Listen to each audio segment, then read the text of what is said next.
En Ukraine, au moins 6 morts et 16 blessés hier dans un bombardement russe à Kharkiv, la deuxième ville du pays. Une attaque qui intervient alors qu'aujourd'hui, le secrétaire général de l'ONU, Antonio Guterres, et le président turc, Recep Tayyip Erdogan, rencontrent Volodymyr Zelensky à Lviv afin d'évoquer l'accord sur l'exportation de céréales signé le mois dernier avec Moscou. Les Russes qui sont par ailleurs de plus en plus présents au Mali. Oui, le Mali qui a prié la France de décamper et qui a officiellement des accords de défense militaire avec le Kremlin.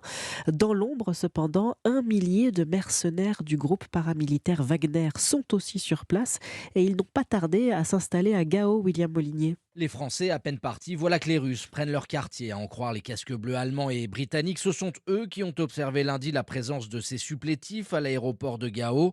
Sur le tarmac, un avion d'entraînement L-39 Albatros, sans doute piloté par des Russes, puisque les militaires maliens ne savent pas manœuvrer ce genre d'appareil. Et en coulisses, un manège incessant d'hommes en uniforme venus débarquer du matériel. Tout cela quelques heures seulement après le départ des derniers soldats français.